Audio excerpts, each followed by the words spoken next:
Bien, bonjour à toutes et à tous. Je salue les auditeurs qui nous écoutent en ligne. J'espère qu'ils m'entendent bien, comme ils entendront la conférence qui va suivre. Quelques mots pour présenter notre invité du jour et leur remercier infiniment d'être venu de Montréal, où il enseigne, où il habite, pour donner cette conférence. Je parle ici du professeur Charles-Philippe David. Pour ceux qui évidemment font des relations internationales, notamment des études stratégiques, les travaux de Charles-Philippe David font évidemment autorité, puisqu'on est ici à l'école militaire, et en particulier à l'IRSEM.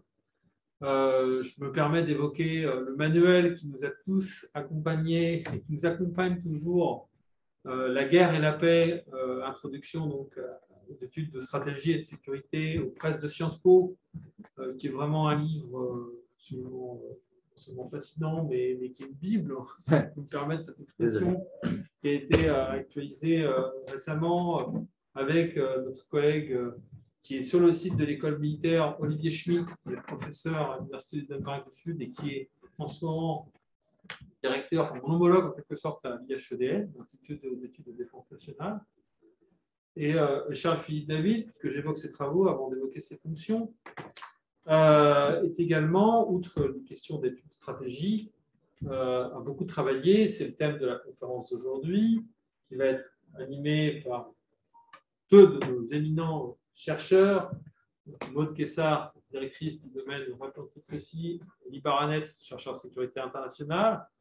Et donc évidemment, le sujet de la conférence d'aujourd'hui, c'est politique étrangère de Joe Biden, la continuation de Trump par l'autre moyen. On sait qu'en matière de politique étrangère, la réflexion sur, notamment aux États-Unis, sur la continuité-rupture, c'est des grands classiques de l'analyse de la politique étrangère.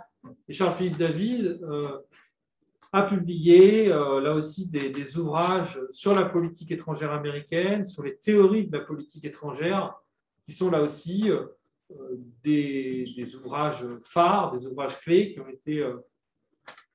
été plusieurs fois réédités. Et évidemment, c'est aussi à ce titre qu'il vient nous voir. Je précise aussi que Charles-Philippe David a beaucoup entretenu de relations avec la France, avec les collègues français.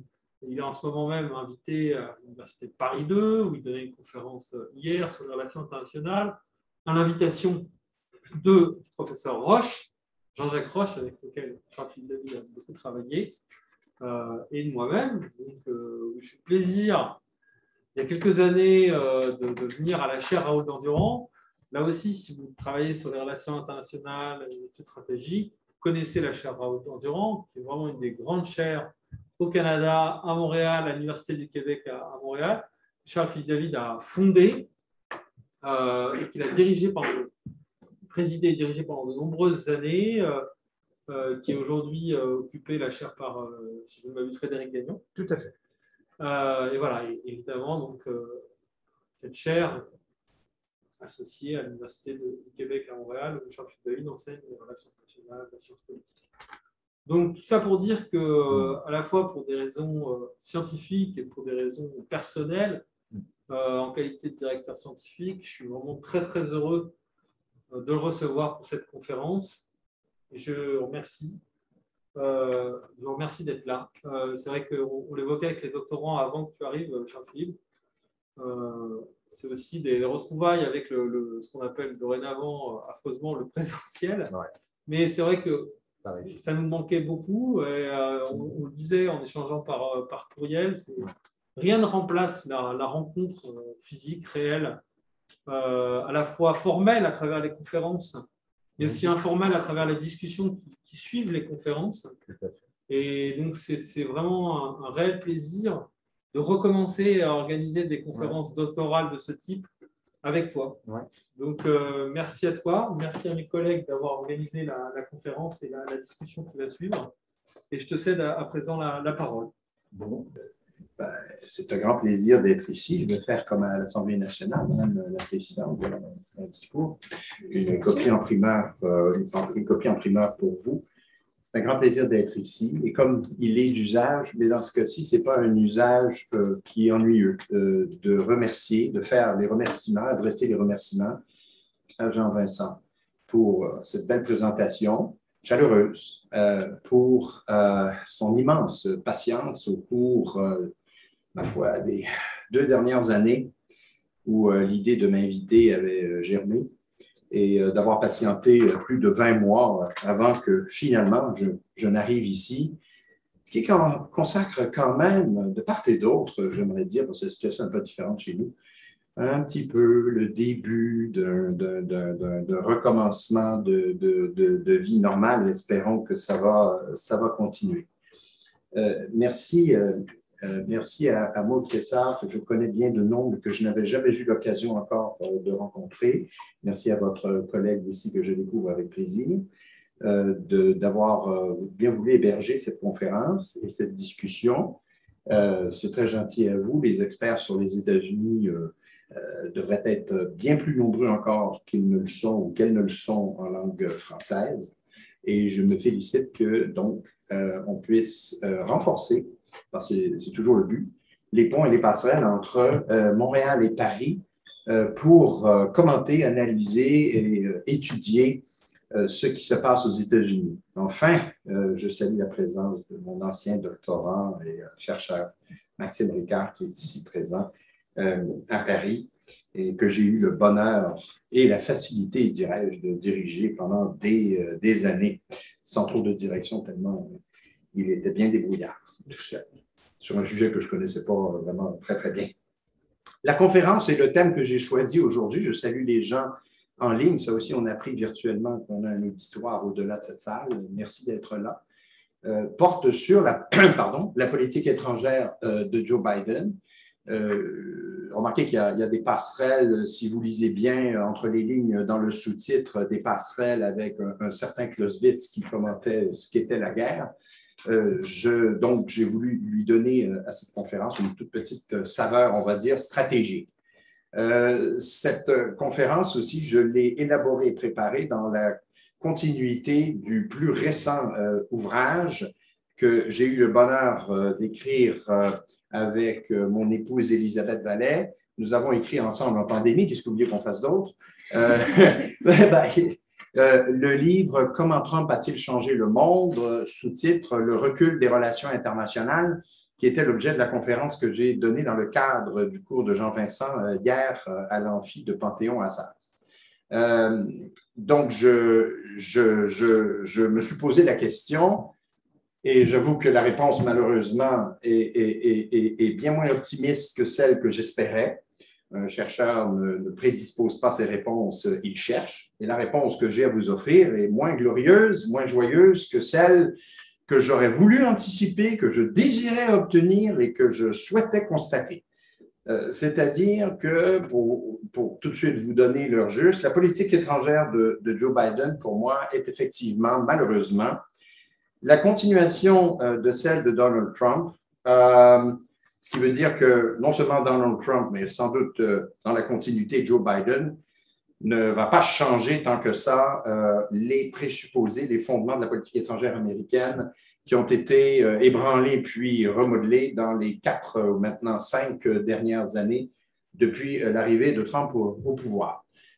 C'est un constat que je fais qui n'est pas du tout une critique personnelle de Joe Biden, car Joe, en effet, avec son sourire, est fort sympathique, peut-être moins aux yeux des Français, et cela se comprendrait après l'incident ou l'événement totalement disgracieux, je pèse mes mots, de cette remise en question de l'achat des sous-marins et donc du traité AUKUS, qui n'inclut pas la France.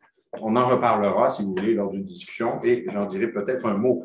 Mais ce n'est pas tant la faute, je reviens à mon propos de Joe Biden, que des raisons structurelles qui font en sorte que, selon moi, la politique étrangère, au-delà de Biden et de Trump d'ailleurs, la politique étrangère américaine, qui inclut les éléments stratégiques, les éléments de guerre, les éléments de réflexion militaire, selon moi maintenant est largement, sinon majoritairement, mais enfin, utilisez l'adjectif que vous voulez, dominée, déterminée par les conditions ou le contexte de politique intérieure des États-Unis.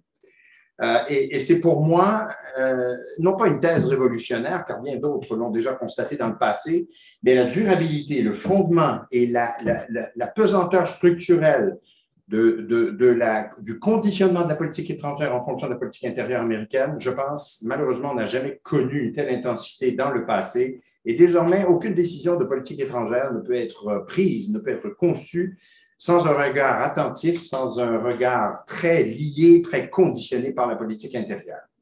Ce qui entraîne beaucoup de conséquences et énormément de réflexions stratégiques sur l'avenir de la puissance américaine, l'avenir du leadership américain, l'avenir du rôle que les États-Unis vont jouer au sein de l'Alliance atlantique, l'avenir du rôle des États-Unis comme puissance peut-être plus ou surtout moins hégémonique dans le système international face à une Chine et une puissance chinoise grandissante dans le système international. Bref, le nombre de considérations et de questions que ce lien, cette osmose politique extérieure, politique intérieure soulève, honnêtement, est sans fin.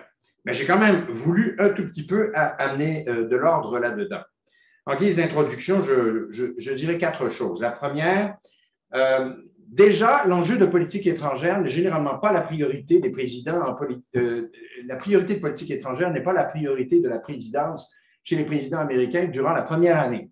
Car durant la première année, ce qu'ils veulent surtout, c'est réaliser, concrétiser les promesses électorales qu'ils ont faites, surtout en politique intérieure. Alors déjà, ceci explique cela, car la priorité de Joe Biden, je ne vous apprends absolument rien, c'est de faire passer ces projets de loi. C'est laborieux, c'est même décevant à certains égards, et ça démontre toute l'ampleur des blocages politiques qui se déroulent à Washington. Donc, la première année est très, très, très difficile. Et quand il y a généralement un enjeu de politique étrangère, là aussi, est-ce que je vais vous surprendre? Eh bien, les surprises sont parfois très désagréables. C'est-à-dire que les crises seront pas très bien gérées parce que les présidents sont pas, on va se dire gentiment, très expérimentés ou pas expérimentés du tout. Et alors, dans le cas de Joe Biden, ça défie presque les prédictions parce que voilà un président tout de même qui devrait être expérimenté dans les affaires internationales, qui a tout de même de la bouteille dans le secteur, sénateur pendant très longtemps, vice-président lui-même pendant 8 ans, président du comité des affaires étrangères du Sénat pendant de nombreuses années, a rencontré tous les chefs d'État, a voyagé partout, bref. Je me serais attendu, c'était la prédiction que j'avais osé faire, j'en fais très peu, mais j'avais osé faire et je me suis trompé, qu'il serait à la hauteur, par exemple, d'un George Bush père, qui était le dernier qui avait l'expérience dans les affaires étrangères, qui pour moi était l'indicateur de ce à quoi on devait s'attendre, on pouvait s'attendre chez Joe Biden. Cela n'a pas été le cas. Ai-je besoin de rappeler, c'est quand même frais à notre mémoire, tellement frais d'ailleurs qu'on en pleure, le retrait de l'Afghanistan est totalement stupéfiant, pas tant dans son objectif, que dans la manière dont ce retrait s'est réalisé. Bon, cela dit, je ne blâmerai pas que l'administration américaine, parce que honnêtement, Canadiens et Français, nous sommes impliqués aussi dans cette décision. Mais quand même, quand le chef de file prépare est un mot inapproprié, conçoit cette stratégie de sortie de cette manière, on a le droit de se demander, franchement, quels peuvent être les plans stratégiques qui tiennent et qui seront opérationnels et qui seront efficaces chez cette puissance à l'avenir. En fait, pour faire une longue histoire courte, ce n'est pas tant une stratégie de sortie auquel on a eu droit à une sortie sans stratégie.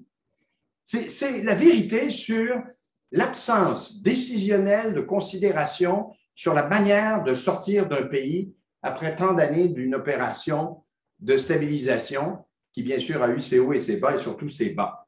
Et les conséquences, on les lit maintenant. Et puis enfin, en guise d'introduction, mon dernier point, c'est je pense que le legs des années Trump a changé le monde. Bon, vous allez me dire, c'est peut-être un peu exagéré, un peu large et un petit peu ambitieux comme conclusion. Non, dans la mesure où je pense que, encore une fois, si le chef de file ne croit plus à l'ordre international qu'il a édifié, eh bien, c'est sûr que le système international va en pâtir. Et je m'explique. Clairement, pour moi, les années Trump, très nationalistes, rendre sa grandeur à l'Amérique et l'Amérique, America First, ont oblitéré l'ordre libéral international tel qu'il avait été conçu par les États-Unis et ses alliés européens et canadiens après la Seconde Guerre mondiale. Et j'ai presque le goût de vous dire, et j'en ai parlé hier, Jean-Vincent, l'ordre libéral international, je pense qu'on peut, bon, je me risque à dire ça, mes paroles vont rester malheureusement, je pense qu'on pourra peut-être lui préparer une tombe, vous avez le choix, au cimetière Montparnasse ou au cimetière Père-Lachaise, avec RIP, Rest in Peace. Je le dis pour provoquer, parce qu'au fond de moi et de mon cœur, j'espère que non. Mais je crains beaucoup pour cet avenir, étant donné les reculs sur lesquels je ne reviendrai pas, qui sont dans le livre, démocratiques, stratégiques, diplomatiques et normatifs des relations internationales.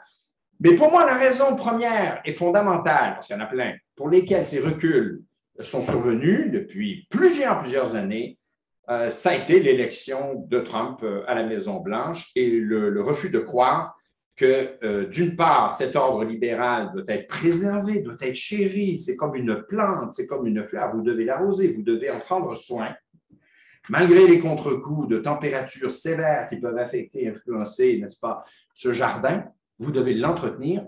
Et d'autre part, vous devez aussi faire ce qu'il faut comme grande puissance pour amener votre contribution, pour empêcher ou du moins juguler les reculs par ailleurs que l'on peut observer sur toutes les dimensions et les plans que j'ai évoqués.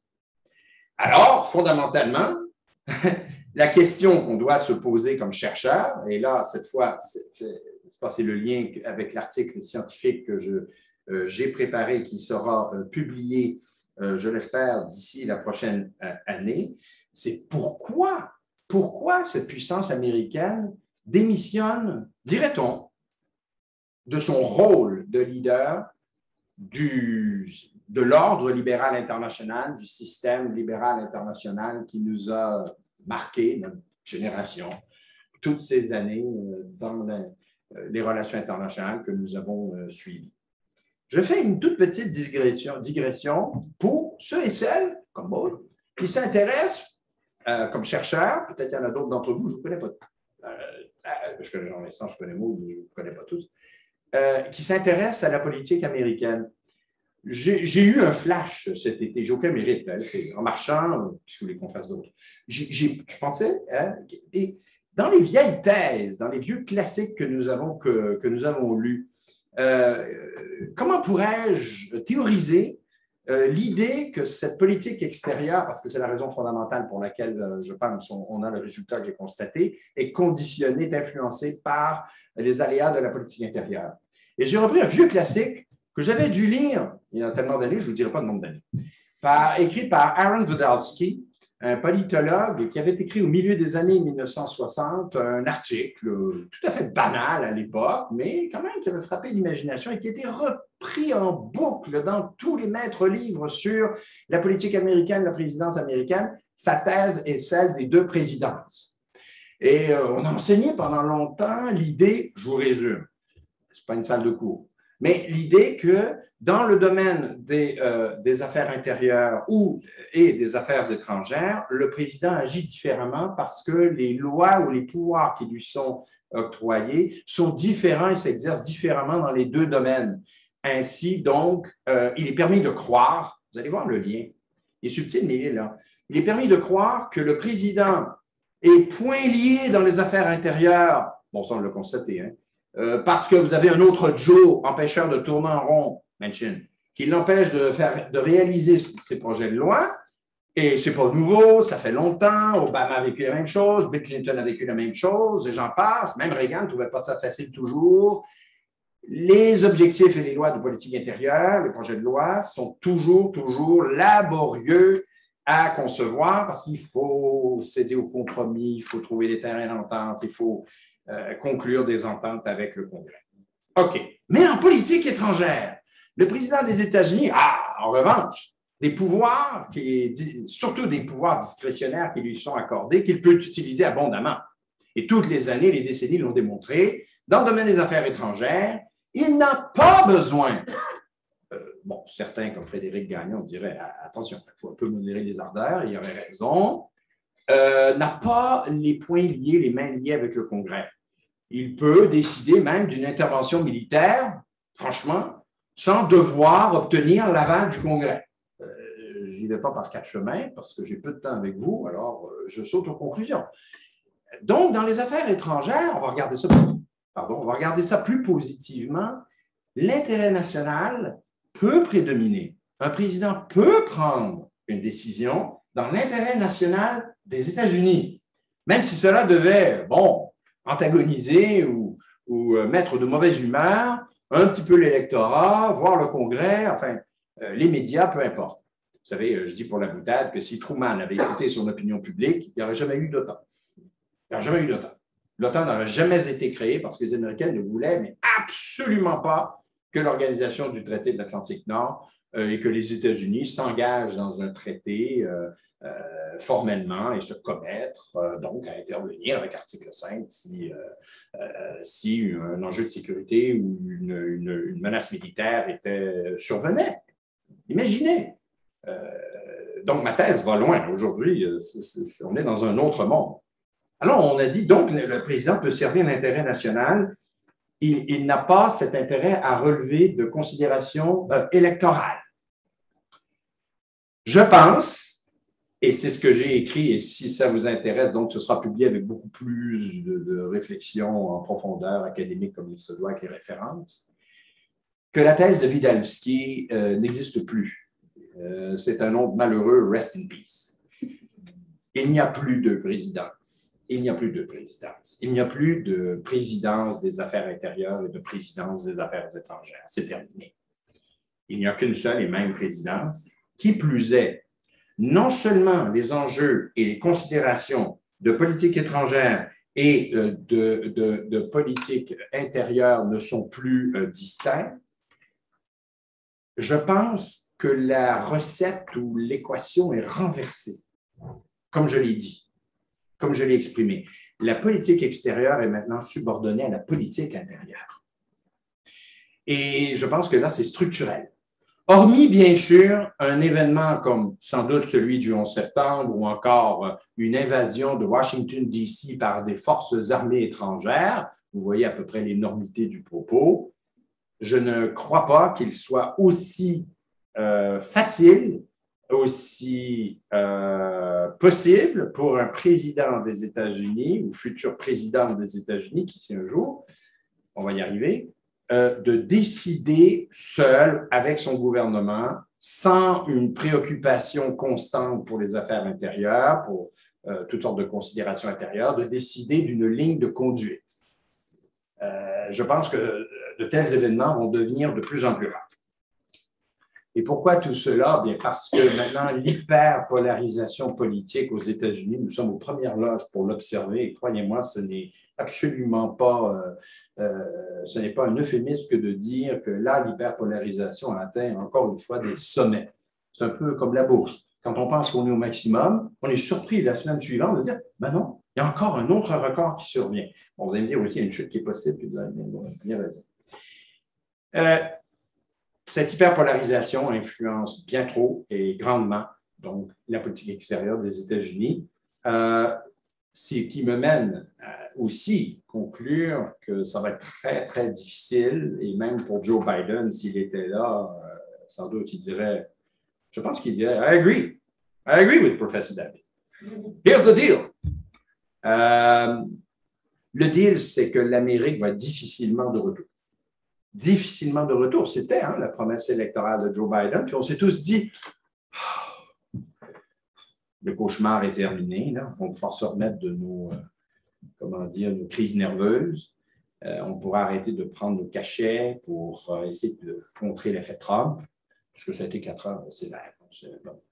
Pour tous ceux et celles qui ont commenté l'actualité américaine, disons qu'on n'a pas chômé. Et là, on s'est dit, bon, on va pouvoir faire les choses plus calmement, les choses iront mieux.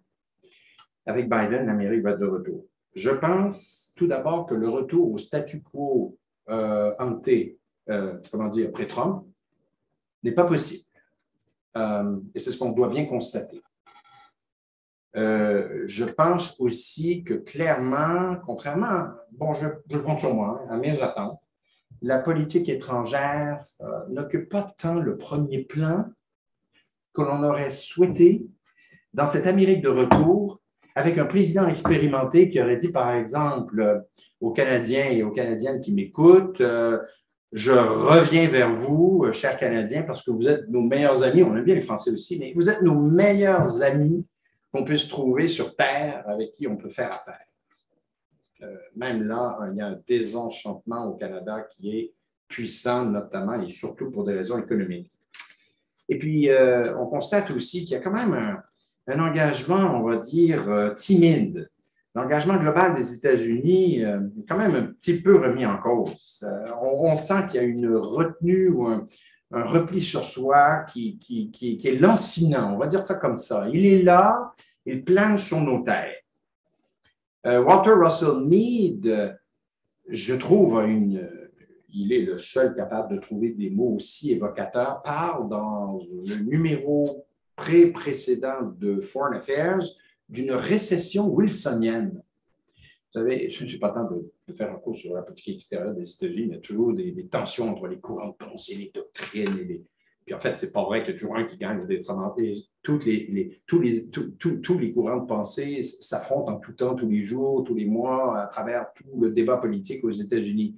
Et il y a toujours eu un legs quand même important de cette pensée wilsonienne, qui est celle de l'internationalisme libéral américain, et pour lequel, là, on peut dire des choses quand même positives, parce qu'on ne dit pas que des choses positives, et on a raison sur la politique extérieure des États-Unis, mais ça, c'est quand même un legs important. Je pense que ça, quand je dis RIP, je constate, comme Walter Russell Mead, cette récession wilsonienne sévère. Essayer d'aller convaincre les Américains de s'engager dans le système international de manière pesante pour faire évoluer des choses toutes simples comme la diplomatie, la démocratie, les normes et voire des sommets ou des ententes stratégiques qui incluent des choses aussi banales que le contrôle des armements et quoi d'autre. J'ai peine, je ne dis pas qu'il n'y en a pas, mais j'ai peine à faire une longue liste de commitments, d'engagements que cette administration fait. Je suis désolé d'être un petit peu pessimiste. Parce qu'au final, le défi de Joe Biden est de convaincre une opinion publique bien échaudée par Trump, bien recadrée par Trump, qu'il est encore dans l'intérêt national des États-Unis de défendre l'intérêt international. Bonne chance. Et je pense que c'est là où le bas blesse. Je serais prêt à dire que Joe essaie énormément de ramener les choses à l'état d'avant, à quelque chose de mieux, pardon, je m'approche toujours, au multilatéralisme, mais c'est avec labeur et avec frustration qu'il le fait parce qu'il y a toujours ce boulet de politique intérieure qui traîne. Donc, j'élabore très rapidement, je vais essayer d'être plus rapide sur les, et n'hésitez pas, Maud, à me signaler peut-être, je ne sais pas, 5-10 minutes avant que... C'est vous, Madame la Présidente, c'est pas moi. Pour moi, il y a 4 grandes raisons pour lesquelles la politique intérieure influence trop grandement la politique extérieure américaine, incluant donc les questions stratégiques. Et je vais passer en revue rapidement les 4 dimensions. La première est la dimension électorale. Un président, comme n'importe quel politicien, et les vôtres ne sont pas très différents, je pense bien des nôtres, ils veulent survivre politiquement. Et clairement, Joe Biden ne veut pas être le président d'un seul mandat. Il sera peut-être le président d'un seul mandat, mais il ne veut pas que la présidence démocrate ne soit celle que d'un seul mandat. Ça va être intéressant de suivre ce qui va se passer. Je répondrai aux questions s'il y en a. Dans cette dimension électorale, il y a une chose fondamentale maintenant qui s'est passée sous Trump et qui est confirmée aujourd'hui par le retrait de l'Afghanistan. Et hormis une agression directe, ça peut arriver, comme 9/11 ou une cyberattaque de très grande ampleur par des kids provenant de, bon, je ne nommerai pas les pays, je ne veux pas me faire d'ennemis, et qui mettrait à mal les infrastructures américaines d'une manière spectaculaire pendant une semaine. Bon, on peut inventer plein de scénarios. Et je ne dis pas qu'ils sont exclus. Mais règle générale, maintenant, le grand changement est cette fatigue de la guerre. D'ailleurs, on peut s'en féliciter ou on peut s'en inquiéter, parce que ce n'est pas parce qu'on se retire de A que cela voudrait dire qu'il ne faut plus intervenir si jamais il y a D, E ou F. Pourtant, je dirais que là, on assiste, et c'est Richard Haass, le président du Council on Foreign Relations, qui le dit, à la fin de cette ère, tant mieux ou tant pis ou entre les deux. Je vous laisse juger. Cette fin de l'idée du shérif international, c'est terminé ça. Ça ne se produira plus. C'est pas vrai que les États-Unis sont disposés à intervenir peut-être de la manière dont ils l'ont fait dans le passé. Maxime va être intéressé par ma prochaine remarque. Je pense qu'il y a non seulement un désenchantement pour les guerres, mais il y a un désenchantement pour tout ce qui est, tout ce qui sera, appelons ça comme ça, construction de la nation. On dit en anglais nation building. Ça aussi, c'est terminé. Toutes les missions de paix, de stabilisation, sauf celles qui ont trait au terrorisme et qui ont un impact direct sur l'intérêt national américain, sont terminées. Donc, le seuil pour le recours à la force est beaucoup plus élevé et on va assister à un retour, presque aux années 20, un retour à, ma foi, une approche ou une stratégie beaucoup plus passive, sauf dans une région. Vous la devinez, j'y reviens. Mais pour le reste, l'appétit n'y est plus, je pense. Je peux me tromper. Et donc, cela pose la question, et ça, c'est en lien avec la région que vous soupçonnez que j'ai en tête quand je dis qu'il y a peut-être une exception. Quel serait l'avenir de l'engagement américain si, par exemple, Taïwan était menacé d'invasion ou d'une attaque de grande ampleur par la Chine? Est-ce que les États-Unis interviendraient, oui ou non? C'était très facile, honnêtement, pour moi de répondre à cette question quand j'ai donné une conférence ici il y a 10 ans. Je ne serais pas posé la question. J'aurais dit, ben voyons donc. Quelle question sotte. Aujourd'hui, je suis beaucoup moins sûr de ma réponse qui était à l'époque. Voyons, bien sûr. D'ailleurs, Bill Clinton l'a démontré. Il y a eu 2 porte-avions et la petite crise, je ne sais plus quand, les années 90, s'est résolue rapidement. Aujourd'hui, je suis moins sûr, d'une part, qu'il y aurait un tel déploiement. D'autre part, s'il y avait tel déploiement, je suis moins sûr qu'il se conclurait par une baisse des tensions ou une résolution de tensions. Je suis moins convaincu. Alors, je n'ai pas dit que je prophétise quoi que ce soit, mais je suis beaucoup moins convaincu. Je pense par ailleurs aussi que dans la dimension électorale, cette hyperpolarisation auquel j'ai fait référence, certains parlent de tribalisme pour être rendu à rendre compte et expliquer la polarisation entre les démocrates et les républicains sur tous les enjeux, qui débordent les affaires étrangères, mais qui incluent les affaires étrangères dans les débats qui ont cours, sauf exception, encore une fois, vous devinez peut-être lesquels ou lequel, rien n'est facile et rien n'est toléré en termes de consensus sur les affaires étrangères. Donc, la marge diplomatique des États-Unis est fortement réduite par les considérations électorales, notamment celles qui ont trait à l'humeur du Congrès. Dans ces conditions, dans ce contexte, très difficile de trouver des compromis. Et si vous me mettez au défi de trouver peut-être un bon exemple de comment cela se passerait et comment cela affecterait peut-être un dossier très important de politique étrangère, est-ce que j'ai besoin de ramener l'accord nucléaire de 2015 avec l'Iran pour vous rappeler que ça avait déjà été très difficile, les gens l'oublient, la mémoire est courte, que les républicains avaient ajouté ou annexé un nombre d'amendements incalculables à cet accord nucléaire, mais Obama avait tenu bon et avait obtenu son accord. Aujourd'hui, je pense que Biden regretterait presque l'opposition républicaine d'il y a 7 ans ou 6 ans, parce que si jamais il était perçu que cet accord n'était pas un accord à la dure, mettez juste ce que vous voulez dans ça, comme condition dure, je suis certain que les républicains diraient « ça y est, le président Biden a vendu le cœur et l'intérêt des États-Unis aux ayatollahs pour leur faire plaisir ». C'est ça le tribalisme politique et son effet de politique intérieure sur les affaires étrangères. Et donc, il y a aussi les non-décisions. qui, pour moi, parlent autant que les décisions, en disent autant que les décisions. Il y a une frilosité de se commettre dans les affaires étrangères, dans certains dossiers, dans certains enjeux, de peur d'antagoniser l'électorat. Parce que c'est ça, au fond. Et je parle bien dans l'électorat à la fois républicain de droite et centriste, indépendant, qui change d'allégeance selon l'humeur politique, qui peut autant voter pour Trump que chasser Trump en votant pour Biden. Et dans les dossiers, pour moi, qui m'indiquent qu'il y a une retenue, comme je l'ai évoqué tout à l'heure, qui est évidente, prenez évidemment Israël et le conflit israélo-palestinien, dont le dernier épisode au mois de mai a été très révélateur pour moi de cette retenue présidentielle, pour ne pas créer un débat dont Joe Biden ne voulait pas, parce que sa priorité était sur les projets de loi et autres.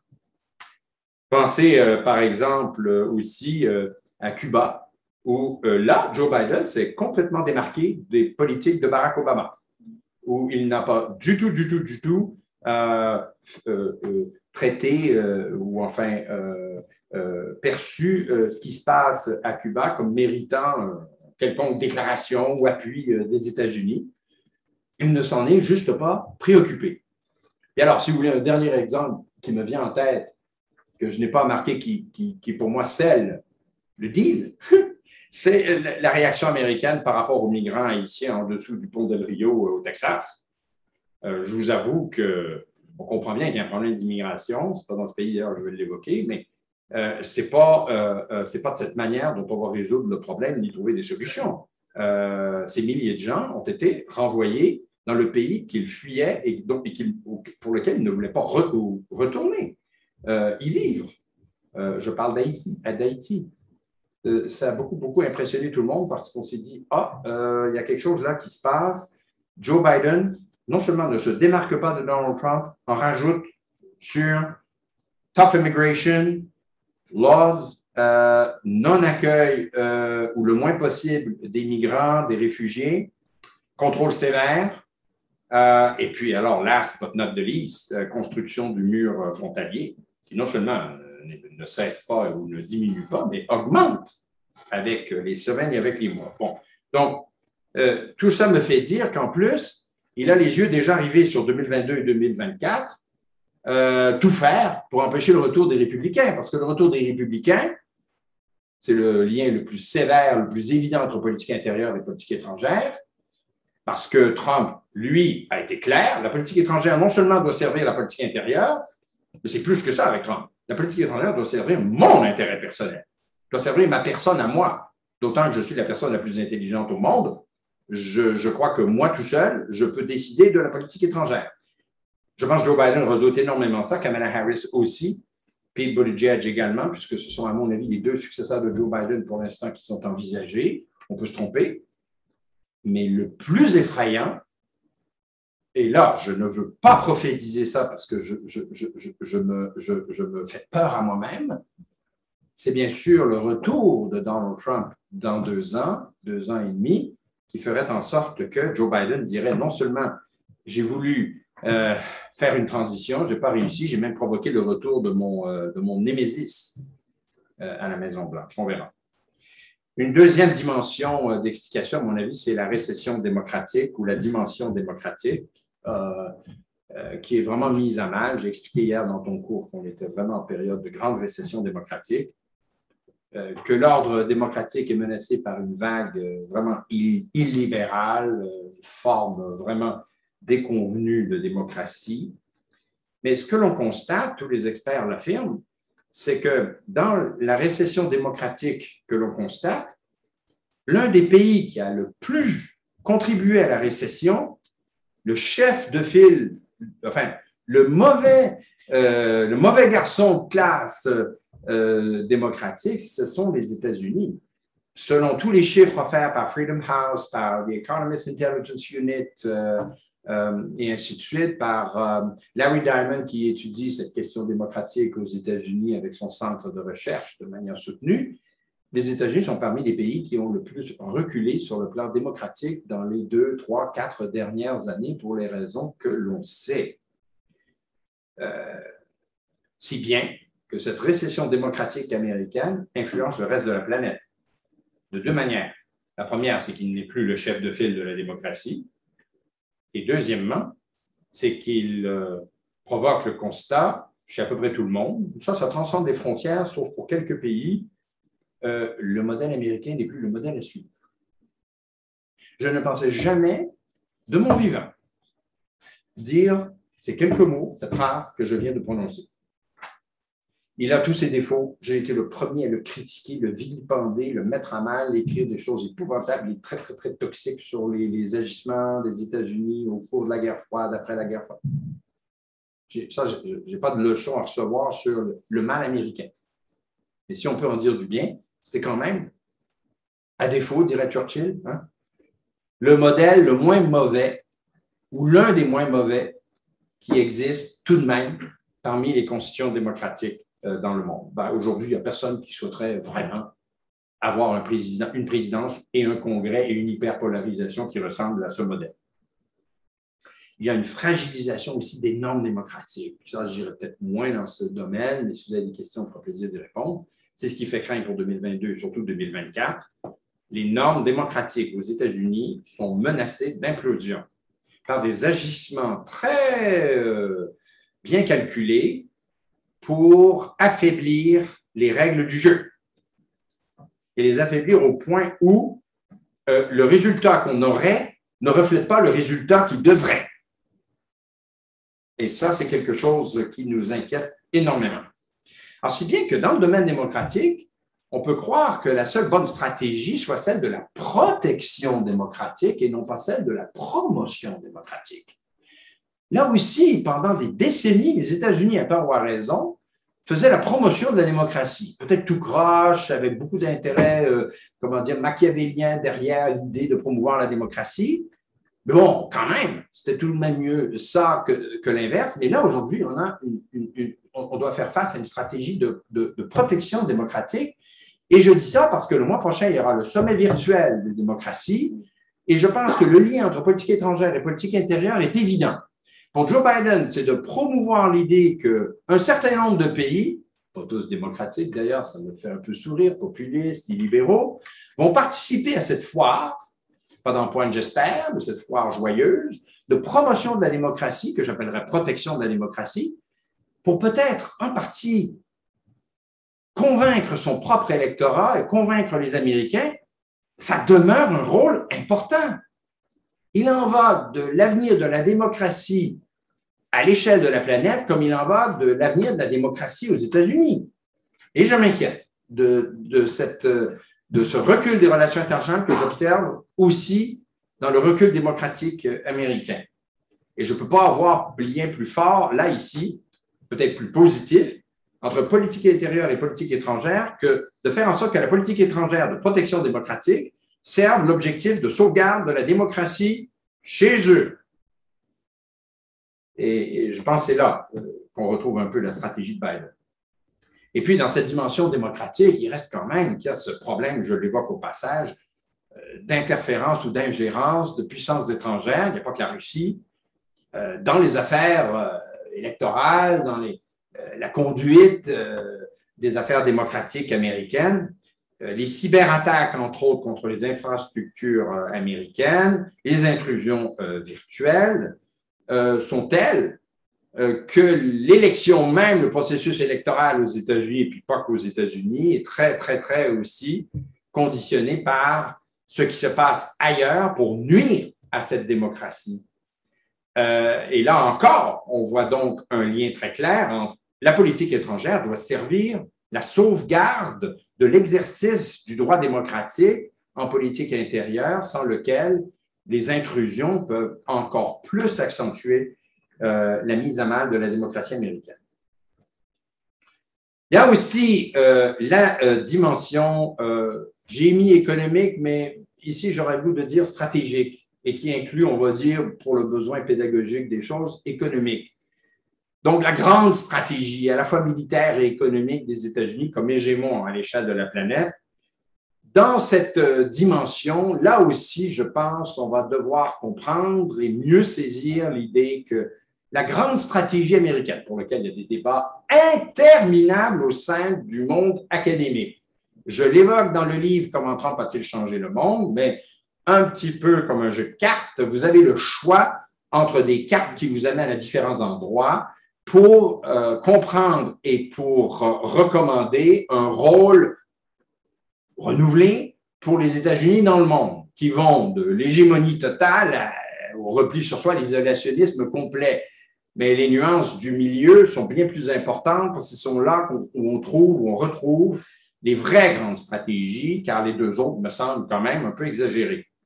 Dans la dimension stratégique, qui inclut donc les éléments économiques, là, j'en viens aux faits. J'en viens bien sûr au dossier qui préoccupe tout le monde. J'en viens au domaine dans lequel toutes les préoccupations et les yeux sont tournés et rivés. Et je le dis d'ailleurs suite au sommet virtuel d'hier, que j'ai un peu moins bien suivi avec le décalage horaire, entre les États-Unis et la Chine, entre Xi Jinping et Joe Biden, qui a duré plusieurs heures. Donc, on a une partie des résultats, mais pas complètement. On en saura un peu plus dans les prochaines heures. Je devine que, bon, il n'y a pas des choses absolument révolutionnaires qui se sont produites là. C'est la relation déterminante pour l'avenir du monde, ça, il n'y a aucun doute là-dessus. Mais en quoi peut-on dire que cette grande stratégie dont j'ai parlé hier dans le cours pour ces aspects, on va dire, stratégiques internationaux, est-elle préoccupante d'un point de vue de politique intérieure? Eh bien, pour une bonne raison, et ça me ramène à toutes les études sur la guerre froide, ça me ramène au début de ma carrière. Pour les politiciens, quels qu'ils soient, de gauche ou de droite, qu'on soit démocrate ou républicain, la menace extérieure était une manière de rallier son électorat, soit pour renforcer l'opposition face à l'ennemi, soit pour dénoncer les exagérations les dérives de cette opposition. Eh bien, on ne peut pas trouver une meilleure démonstration, plus évidente, dans ce domaine de la relation entre les États-Unis et la Chine, comme lien de politique, on ne peut pas trouver meilleure démonstration dans ce dossier du lien entre la politique étrangère et la politique intérieure. Parce qu'en effet, c'est le seul dossier. Vous vous souvenez que je vous ai dit il y a peut-être quoi, 25 minutes, 30 minutes, le temps file vite, qu'il y avait une exception. Il y avait de rares exceptions. On ne peut pas retrouver plus grand consensus entre démocrates et républicains, presque gauche et droite, que ce consensus très fort de l'opposition à la Chine. Et les chiffres ne mentent pas. Le consensus domestique pour s'opposer à la Chine est extrêmement vigoureux. Et ça, c'est un legs direct, un choix décisionnel effectué par l'administration Trump, déjà Trump lui-même, mais pas que, ses conseillers aussi, que de transformer, à tort ou à raison, la relation concurrentielle, mais gérable entre les États-Unis et la Chine qui prévalait sous Obama, parce que je le dis entre parenthèses, le pivot d'Obama, ce n'était pas de s'opposer à la Chine, pas du tout. Mais ça ne voulait pas non plus dire on va être complètement gentil avec la Chine, c'était de gérer la relation, de mettre une attention particulière dans la gestion des relations économiques et stratégiques avec la Chine.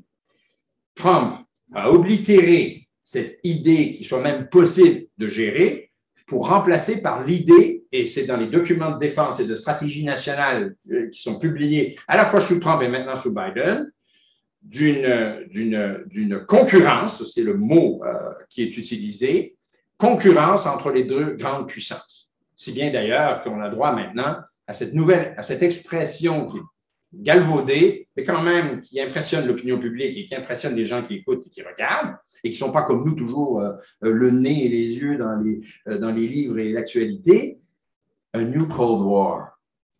Moi, quand on me dit a New Cold War, j'ai dit non, je connais le film. Je pense qu'il faut en parler en tout cas. Il faut vraiment dialoguer parce que ça serait une très mauvaise tangente si on décide qu'on va copier, on va faire un copier-coller de je ne sais pas comment dire, l'ancienne guerre froide pour l'appliquer à une nouvelle guerre froide. Et c'est fou de dire, le constat de la politique intérieure est sévère. Le Parti démocrate le parti de la mondialisation. C'était le parti de la mondialisation. Bon, je dis, peut-être qu'ils ont eu tort, cela dit. Et il y a certainement eu des grosses erreurs qui ont été faites, et même Clinton et Obama l'avouent. On ne s'est pas préoccupé des effets de la mondialisation sur un certain électorat blanc dans des États où c'est difficile. La mondialisation a faibli ces États. Je pense à la Virginie occidentale, ce qui me fait comprendre pourquoi l'autre Joe est si engagé à défendre son électorat à 74 ans. Il pourrait faire autre chose de sa vie. Mais il pense que vraiment le sort de la Virginie occidentale est très lié aux toutes les décisions qui sont prises pour les États-Unis.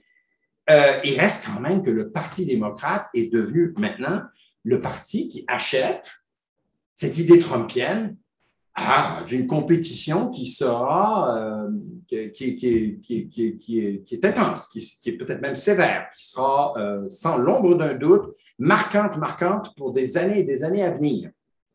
Et c'est ça le consensus maintenant entre démocrates et républicains. Il y a guerre de voix discordantes qui s'élèvent ou qui prononcent les mots.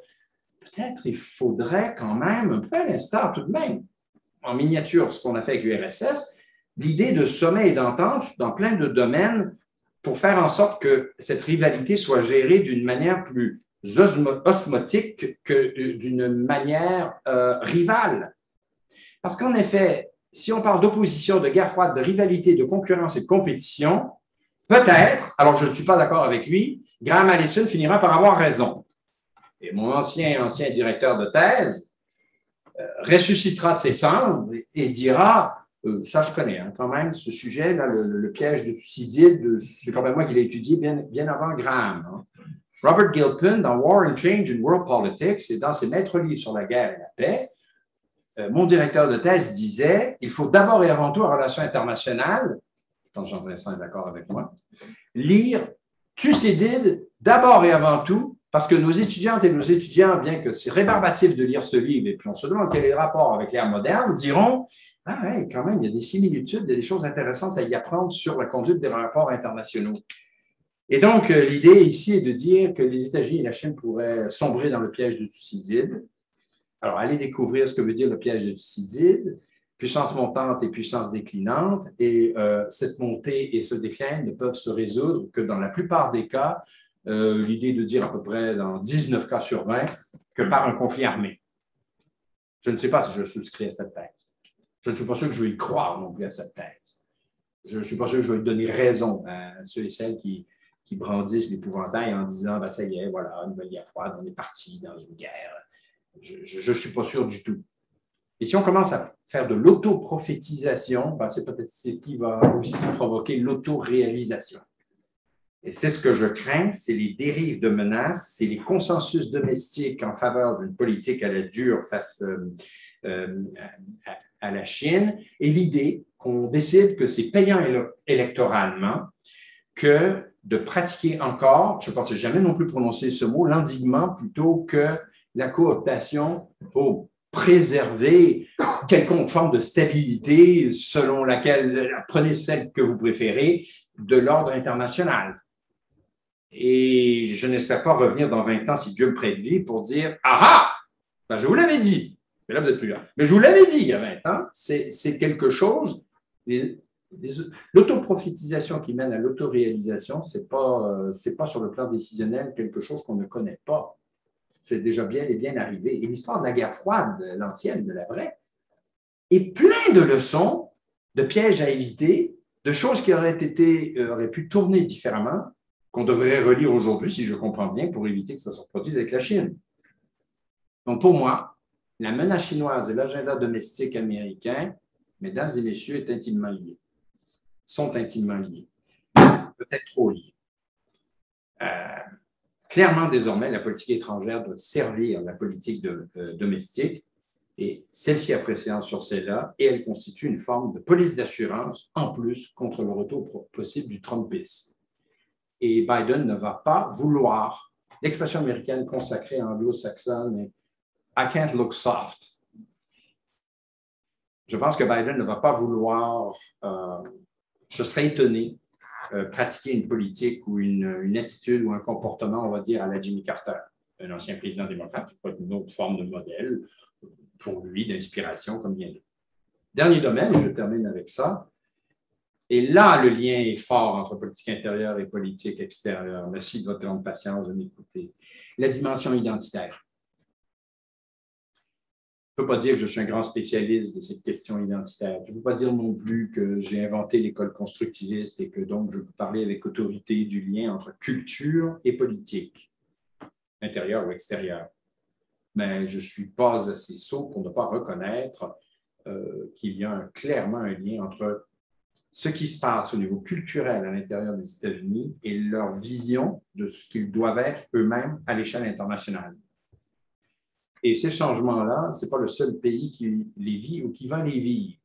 Je pense que j'énonce ici une petite mise en garde à mes amis et amis français. Et ça me peine beaucoup à distance de commencer à contempler ce qui se passe ici. Au fond, on se demande déjà, mais qui sont les États-Unis? Quelles valeurs ceux-ci veulent-ils promouvoir sur la scène internationale désormais? Ben, je vais être cruel ou cru, un peu des deux. Mais j'ai l'impression comme valeur essentielle qu'il y a cette peur que l'Amérique blanche, l'identité de l'Amérique blanche soit tellement diluée qu'on en perde sa signification dans l'exercice et dans l'expression de la politique étrangère américaine.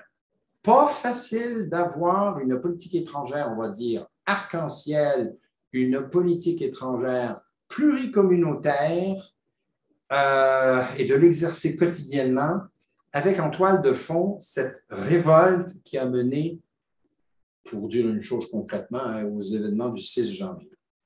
Il y a un dysfonctionnement, il y a un décalage dans les perceptions de l'Amérique blanche et de l'Amérique multicouleur, du rôle que doivent jouer les États-Unis dans le monde. Parce que déjà, Trump avait été élu, d'abord et avant tout, j'en ai pas beaucoup parlé, je m'en excuse, sur l'idée que l'ennemi, non seulement stratégique, j'en ai pas dit un mot, j'ai oublié, l'ennemi économique des États-Unis, c'est la Chine. Et que si l'économie de la classe moyenne était mise à mal, c'était en raison du fait que les Chinois, le gouvernement de la Chine, soyons précis, se comportait très mal dans les échanges commerciaux. Pour être encore plus concret, Trump a blâmé la Chine pour le constat, et si j'imitais Trump, je ne le ferai pas là, bon, pour toutes sortes de raisons, mais je pourrais le faire, qu'il n'achetait pas assez de produits américains. Le déficit de la balance commerciale des États-Unis est dû évidemment au fait que les produits chinois entrent par milliards aux États-Unis, mais les produits américains entrent très peu, quantité infinitésimale sur le marché chinois. Et Trump a dit, c'est pas normal, cet écart. Je veux, n'est-ce pas, que les courbes s'aplatissent ou deviennent égales. C'était l'une des raisons qu'il l'a fait élire. Il a dit, moi, je veux défendre la classe moyenne. Et la classe moyenne a compris que si l'ennemi, c'était la Chine, ben, il fallait Trump au pouvoir pour sanctionner la Chine, pour dénoncer la Chine, pour vilipender la Chine. L'autre raison pour laquelle il a été élu et pour laquelle il a eu connu beaucoup de succès, c'est cette question identitaire. Le mur était le reflet de cette idée que la politique étrangère devait servir la sauvegarde de l'Amérique blanche, menacée par les invasions, c'est ces mots d'ailleurs je pense, de barbares ou d'immigrants, d'hispaniques qui transforment la société américaine. Et non, je ne prononcerai pas les mots de la théorie ici exprimés par quelqu'un, mais c'est tout comme si c'était Trump qui a dit, sans utiliser ces mots parce qu'il n'est pas très cultivé, la même vision de cette Amérique menacée, forteresse Amérique, trouée de part en part par une immigration menaçante. La construction du mur frontalier, pour lui, était vraiment le pitch politique vendeur pour se faire élire. Donc, je dis un grand mot. L'enjeu intermestique, maintenant, est déterminant aux États-Unis, c'est-à-dire international domestique. Intermestique est prédominant dans le débat politique. Et Biden essaie de gouverner au centre tiraillé entre les xénophobes républicains qui veulent un resserrement de la frontière, fermeture des frontières, et les progressistes qui souhaitent des politiques d'immigration plus souples. Ce sera très difficile pour lui, et moi je pense déjà on peut constater que ce n'est pas le cas, de suivre l'agenda progressiste. Il ne le suit pas, il n'est pas xénophobe, mais il fait très attention en marchant sur des œufs. En fait, la décision qu'il a prise est redoutable. Il a dit, tiens, moi, ce dossier-là, je ne m'en occupe pas. Comme président, je ne m'en occupe pas. Je passe le dossier à Kamala Harris, la vice-présidente qui était ici la semaine dernière. Je pense à lui dire merci pour le cadeau. Non, merci, parce que ça va me suivre longtemps, ça. Il y a eu des impairs qui ont été commis et puis des choses qui ont été dites et faites qui n'ont pas été à son avantage à Kamala Harris pour gérer le dossier d'immigration. Et alors, last but not the least, c'est là vraiment que je vais terminer.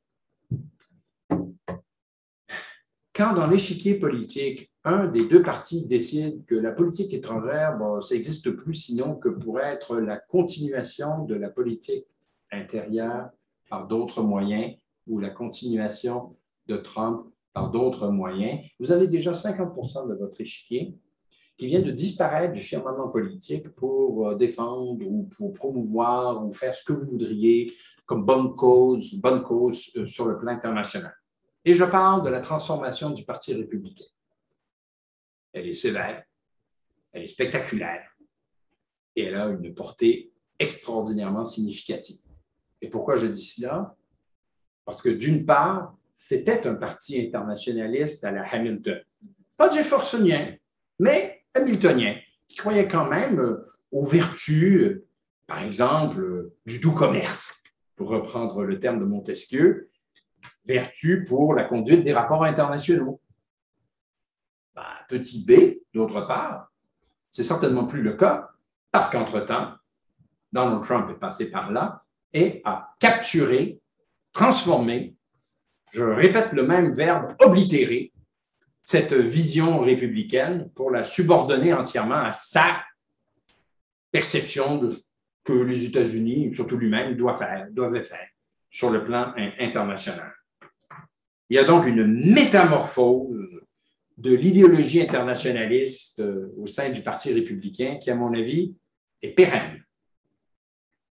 Et je dis cela sous réserve de voir évidemment ce qui va se passer l'an prochain, surtout en 2024, dans la mesure où les quelques ténors qui défendaient encore, on peut l'aimer ou pas, ou trouver qu'il était caricatural, John McCain, je pense qu'on ne peut pas trouver meilleur exemple.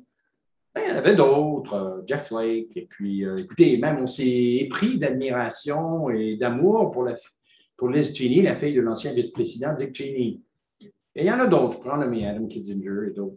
Ils annoncent tous, certains sont morts, d'autres annoncent leur retrait de la vie politique. Il y a de moins en moins, presque plus, de républicains qui défendent l'ancien programme politique internationaliste du Parti républicain.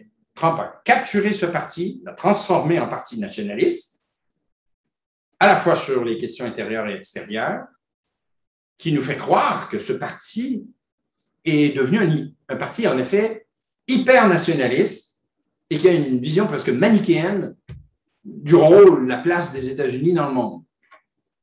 Et qui fait en sorte que même d'anciens présidents républicains ne se reconnaissent plus dans ce parti, et d'ailleurs qui ont fait en sorte que l'incroyable est survenu lors des dernières élections, des républicains, officiellement, qui ont dit « nous appuyons et votons pour Joe Biden ».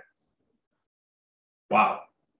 Par exemple, Colin Powell, qui est décédé il y a quelques mois, est l'une des figures emblématiques. Même George W. Bush, non seulement a dénoncé Trump, mais aurait apparemment voté pour Biden. Alors, écoutez, ça, je ne peux pas trouver une preuve plus évidente que le Parti républicain qui existait n'est plus celui qu'on connaît aujourd'hui. Une aversion au multilatéralisme aux organisations internationales qui a été douloureuse pendant 4 ans. Et que Joe Biden a peine à renverser comme tendance, bien qu'il a pris des décisions tout de même significatives pour amener les États-Unis dans certaines organisations, comme par exemple l'OMS, l'accord sur le climat et ainsi de suite, mais on sent que c'est quelque chose qui reste très durable. Et puis, peu de considération, en tout cas au Parti républicain, pour les questions des droits de la personne, sauf dans le cas des Ouïghours et la Chine, parce que là, on subordonne la question des droits de la personne à la compétition stratégique avec la Chine. Alors, moi, je m'excuse, mais ce n'est pas parce qu'il y a ce dossier qu'il faille faire les gorges chaudes sur une défense des droits de la personne, c'est une défense de convenance. Donc, en conclusion, chers amis, la conclusion est assez brutale et assez évidente. Domestic politics is foreign policy. Et je pense que là, ça va être le cas pour un petit moment encore, sauf s'il arrive un événement surprise qui change l'allure, évidemment, de tout ce que j'ai dit, parce qu'on ne l'avait pas vu venir comme le 11 septembre, et ça remodèle, refaçonne entièrement les relations internationales et la politique étrangère américaine, ou si, bien sûr, arrivent de tels événements intérieurs que la politique étrangère en est lourdement affectée d'une manière ou d'une autre. Mais si on fait exception de ces extrêmes, je pense que la conclusion « Domestic politics is foreign policy stupid », c'est un clin d'œil, il y a d'autres clins d'œil ici, « It's the economy stupid », je pense est là pour durer. Merci de votre attention. Merci les gens à la maison de m'avoir écouté, c'est très gentil. Merci, professeur David. Merci infiniment pour cette magnifique conférence. On a fait le tour du monde. Vous pouvez vous asseoir avec grand plaisir. Je pense qu'on vous verra très bien. Vous restez au pupitre comme il vous plaira. Alors, merci d'avoir attiré l'attention de notre public, peut-être moins canadien, mais en tout cas de ce côté de l'Atlantique, sur les enjeux intermestiques et sur l'interdépendance des enjeux politiques intérieurs et politiques étrangères. Peut-être qu'on a du mal à appréhender, nous, parfois, de ce côté de l'Atlantique. Merci aussi de nous avoir ramené sur les grands terrains de la politique étrangère américaine avec Russell Mead. Alors, j'y reviendrai avec grand plaisir après avoir laissé la parole à mon collègue Elie Baranetz, qui n'a sans doute pas omis de remarquer votre allusion au piège de Thucydide et à Graham Allison, une de nos grandes passions ici. Mais vous avez aussi évoqué beaucoup de terrains et d'axes qui sont particulièrement importants pour nos recherches communes, donc les déterminants intérieurs, bien évidemment, et puis cette compétition de puissance, une certaine passivité américaine qui sera intéressante de développer, et puis peut-être la question des formes d'engagement possibles ou de non-engagement américain, puisque vous avez évoqué aussi, bien évidemment, ce qui nous préoccupe tous, à savoir la question de l'Indo-Pacifique, plus largement.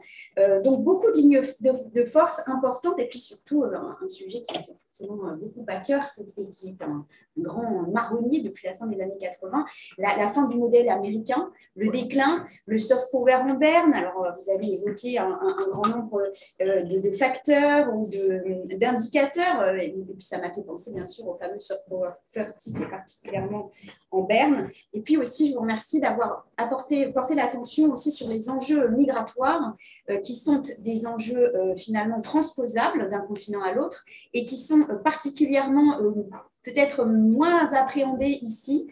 Et donc, la question d'Haïti, bien sûr, a été traitée, mais peut-être moins clairement et avec moins de mise en lumière de ce côté de l'Atlantique. Donc, merci d'avoir attiré notre attention d'Européens sur ces enjeux incontournables qui traversent les Amériques, puisque nous sommes écoutés aussi aujourd'hui par l'Institut des Amériques avec l'ensemble de nos collègues et chercheurs et étudiants qui donc s'intéressent particulièrement à ces sujets. Alors, avant d'être trop bavarde sur tous les sujets passionnants que vous avez abordés, aussi bien de politique intérieure que de politique extérieure, puisque finalement, c'est la même chose.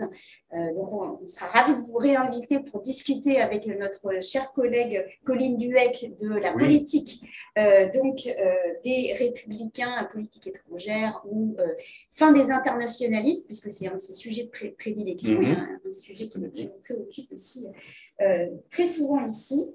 Je vais céder la parole d'abord à mon collègue Élie Baranets pour une série de questions, puis ensuite nous prendrons à la fois des questions de la salle présentielle et de la salle virtuelle qui nous sont aimablement relayées par notre équipe de communication. Alors Élie Baranets, donc, qui est notre chercheur spécialiste des normes et doctrines pour représenter le domaine normes et doctrines de l'IRSEM et qui est un éminent politologue spécialiste de comment perdre les guerres, surtout quand il s'agit des États-Unis. Je vous cède la parole. Merci pour vos commentaires, très appréciés. Vous y allez? Je veux simplement remercier Maud pour ces commentaires très appréciés. C'est jamais facile de faire sens dans le désordre international, surtout celui qui est dans sa vision en ce moment. C'est d'autant plus difficile de le faire lorsque cette réalité est mouvante. Donc, je veux vous dire qu'on est très reconnaissant pour cet exercice intellectuel qui, je pense, est réussi. En tout cas, c'était très stimulant. J'ai noté toutes les questions, je ne vais pas toutes les poser. C'est pas que c'était, je pense, une tentative de problématisation qui n'était pas trop complexe, mais qui restait suffisamment précise pour qu'elle ouvre des questions de recherche. Donc, j'ai noté quelques questions au fur et à mesure de votre présentation. Sentez-vous libre de sélectionner celles auxquelles vous voulez répondre. Je sélectionne 4, 5, certaines plus. Peut-être qu'il faut être sûr d'être à la hauteur de vos remarques. Certaines plus précises, plus fermées, et d'autres des questionnements un peu plus ouverts. Okay. Au fur et à mesure donc, de votre présentation. La première qui concernait la baisse de l'ordre libéral international à laquelle on a assisté avec Donald Trump. Est-ce que vous pensez que c'est dû à Trump, à sa personnalité, à son profil particulier, ou est-ce que vous pensez que ça peut être lié aux raisons pour lesquelles Trump a été élu, notamment le fait qu'il avait annoncé quand même de manière assez claire cette vision de rupture et que ça ne fait pas partie, je dirais, du caractère imprévisible qu'on peut lui attacher sur plein de plans. Et je pose cette question dans le sens où si c'est moins dû à sa personnalité, et plus dû aux raisons pour lesquelles il a été élu en premier lieu, peut-être que le mouvement est plus structurel. Excusez-moi.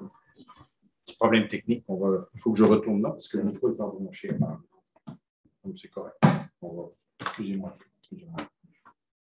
Donc voilà, donc si c'est plus dû à sa personnalité, c'est peut-être plus circonstanciel, mais si c'est plus dû aux raisons pour lesquelles il a été poussé au pouvoir, c'est peut-être un petit peu plus structurel et ça laisse présager une courbe qui n'est pas prête de changer d'angle. Par ailleurs, par quel mécanisme nouveau pensez-vous que la présidence est aujourd'hui pied et point lié à la politique intérieure?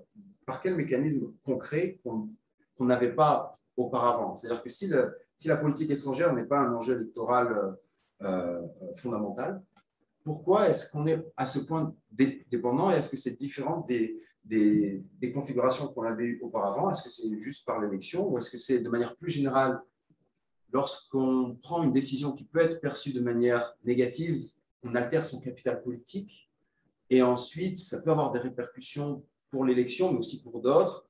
Quel est votre point de vue là-dessus? Ce qui m'emmène à poser une autre question qui est très, très proche.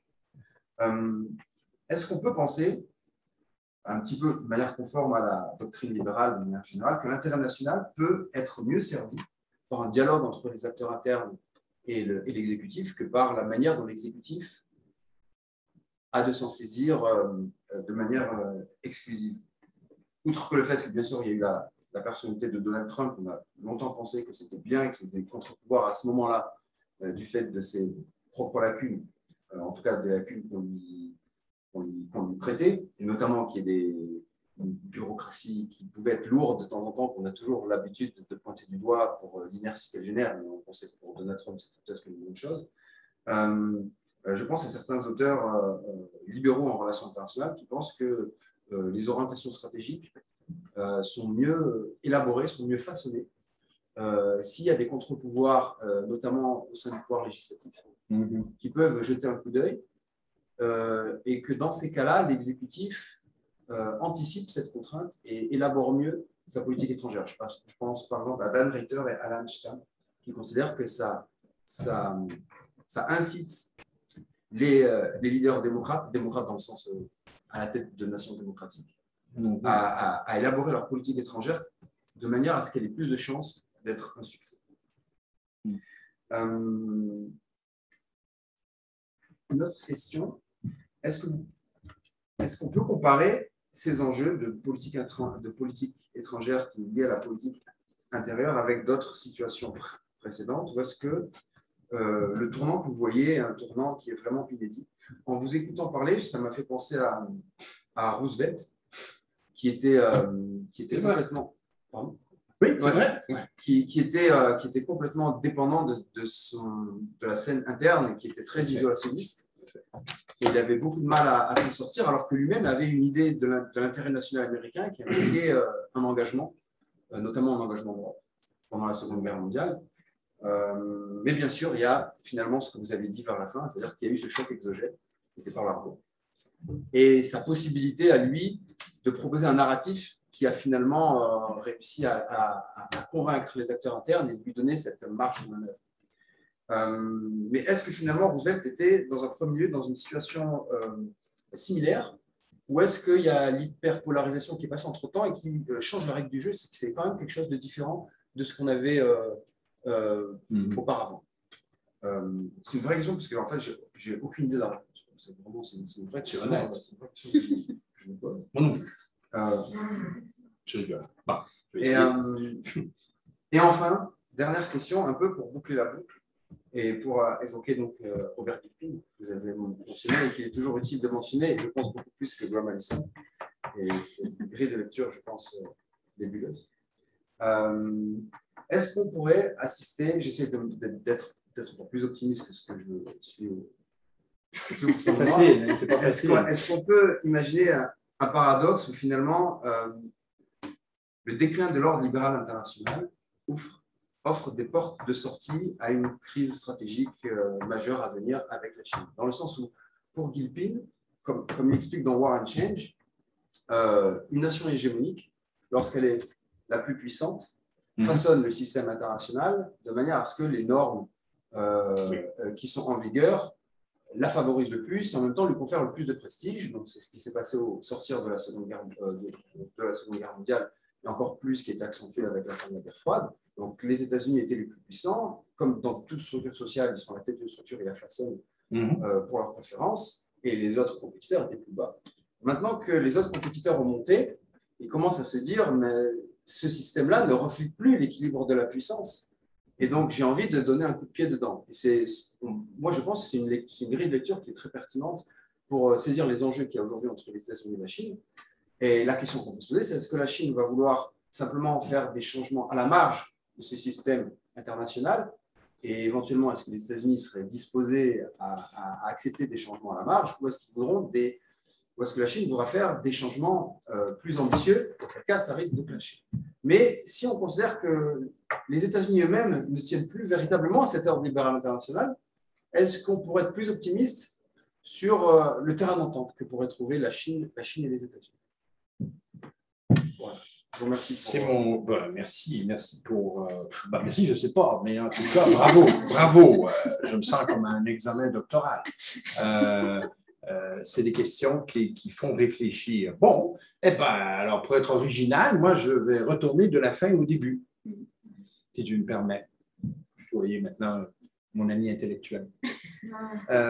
Commençons par le commencement, parce que quand on parle de mon directeur de thèse, je n'ai que de l'affection, et c'est normal. Quand on travaille avec quelqu'un pendant des années, malgré ses travers, je n'étais pas toujours d'accord avec lui. Parfois, on avait des débats très houleux dans sa salle de classe. Où je me disais, voyons, les temps ont changé, c'est pas comme ça que ça va se produire. Alors, quand je t'entends dire, oui, mais il y a peut-être quand même possibilité qu'on puisse faire survivre, au fond, l'ordre libéral international avec un autre hégémon que celui qui l'a mis sur pied. Si j'entends bien, c'est un peu ça qu'on peut se dire. S'il était là, M. Gilpin, je serais de la tête. Je suis certain. et il dirait well, that's not the way history teaches us things go. Et dans son analyse fine, pour lui, la puissance était basée sur 3 facteurs. Et je les mentionne. C'est d'abord avant tout, puis ça, il se démarquait de beaucoup d'autres réalistes, parce que c'était un réaliste qui était. D'autres réalistes, vrais réalistes, pas que réalistes structurels, mais vrais réalistes qui disaient, les éléments, par exemple, beaucoup militaires sont prédominants. Pour lui, c'était l'économie. C'était l'assise économique d'un pays qui procurait la puissance à un pays. Il était très eisenhowerien dans sa façon de concevoir la politique étrangère. Un pays ne peut pas projeter sa puissance s'il n'est pas solide, s'il n'est pas solvable à la maison. L'économie. Et puis alors, il y a un domaine dans lequel on n'a absolument pas évoqué aujourd'hui parce que ce n'était pas l'objet du propos, mais pour lui, c'était très important. Qui est le leader, le chef de file de l'innovation technologique? Et enfin, oui, là, il reconnaissait, bien sûr, les capacités militaires sont importantes pour une grande puissance qui aspire ou qui préserve son hégémonie. Pour lui, c'était les 3 éléments, bien avant qu'on parle de, je ne sais pas, soft power, désolé pour Joseph Nye. Bien évidemment, Bob ne s'entendait pas très bien avec Joe pour concevoir ce qui est le champ du possible des relations internationales, et je les ai vus en débat pour en témoigner. Mais le but du jeu est de savoir, en réponse à ta 5e question, qui va, en 2050, milieu du siècle, à défaut, c'est pas mal le but que je peux trouver, définir les normes internationales, les normes de conduite internationale. Qui va avoir le dessus sur la conception, la conceptualisation et la mise en œuvre des normes, quelles qu'elles soient, sur le plan commercial, plan économique, plan militaire, contrôle des armes, mettez ce que vous voulez, là. Et puis les technologies que j'ignore moi-même, virtuelles, et puis les développements à venir dans les domaines technologiques, qui aura le plus d'influence pour définir les normes? Alors, c'est ça le vrai débat. Ce n'est pas de savoir ou d'essayer de prophétiser sur est-ce que les États-Unis ou l'hégémon existant va pouvoir préserver ses acquis pendant combien d'années et est-ce que cela est concevable d'être mis en coopération ou de faire l'objet d'une coopération avec le prochain ou l'autre hégémon. Pour moi, c'est de savoir qui va définir les normes du système international. Et nous sommes dans une période de transition actuellement. Alors, c'est très difficile de répondre à ta question parce qu'on peut vraiment se tromper. Et même incluant le fait que les États-Unis sont vraiment de retour parce que la Chine implose. Rien n'est exclu. Donc, je n'ai pas une meilleure réponse que celle-là à te donner, mais j'espère que je ne t'offense pas avec, disons, une réponse évasive. C'est vraiment la réponse que donnerait Gilpin en disant « Je ne pouvez pas prédire de manière claire comment l'hégémonie va évoluer, mais tout ce que je peux vous dire, c'est que ça va être difficile d'éviter la rivalité dans la redéfinition des normes.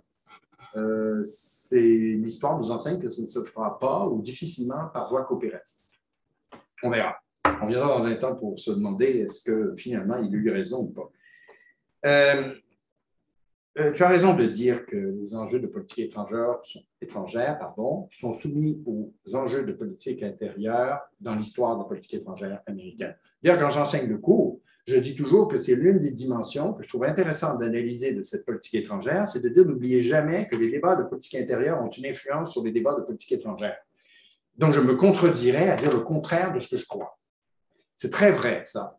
Déjà, tu sais, première présidence de Washington, les Hamiltoniens et les Jeffersoniens ne s'entendaient pas du tout sur la priorité à donner à la démocratie, aux affaires commerciales, etc.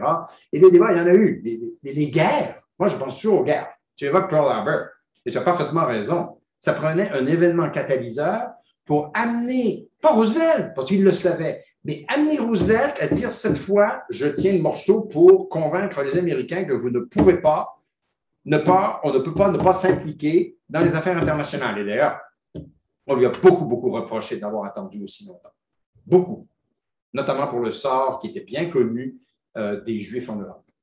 Que Roosevelt dormait dessus parce qu'il ne pensait pas que l'appétit intérieur américain était derrière lui pour tout de suite se commettre dans les affaires étrangères. D'ailleurs, sans mentionner Roosevelt, on peut mentionner Wilson aussi, ce grand internationaliste a quand même attendu avril 1917 pour finalement engager les États-Unis dans la Première Guerre mondiale. Et il était celui qui avait promis un an plus tôt qu'il n'enverrait jamais de soldats américains se battre en Europe.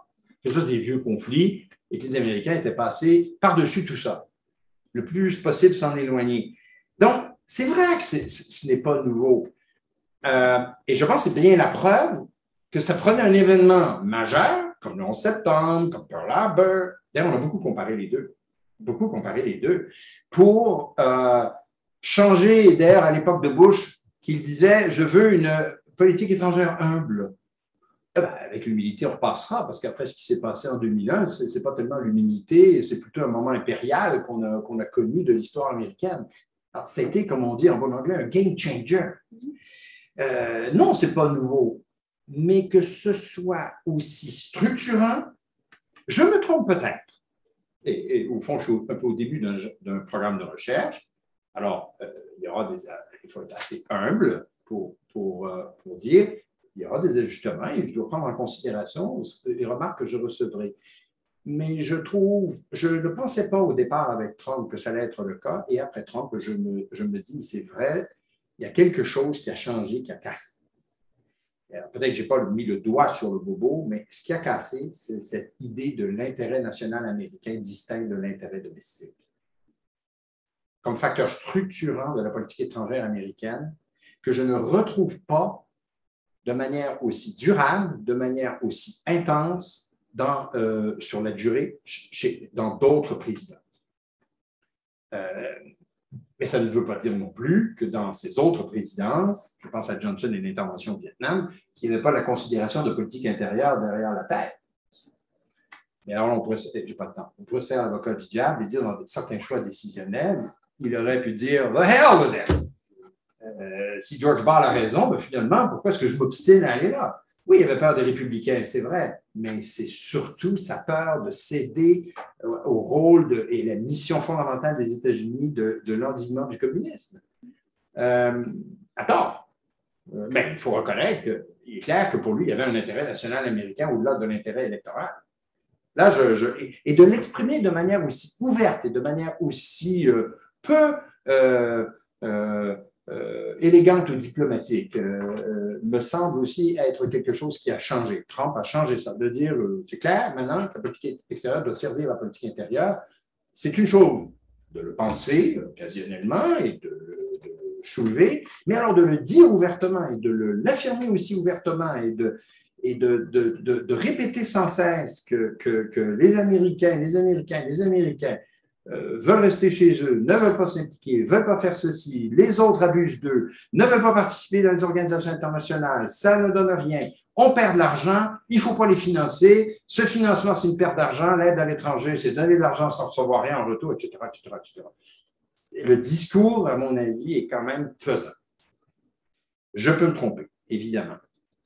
Est-ce que l'intérêt national, troisième question, peut être mieux servi par un dialogue et par les contre-pouvoirs? Ben, oui. Oui, absolument. Tu as tout à fait raison. Ben, le problème, c'est que je ne constate pas qu'il y ait beaucoup de dialogue. Ben, je suis très ennuyé avec ma réponse, mais elle est factuelle.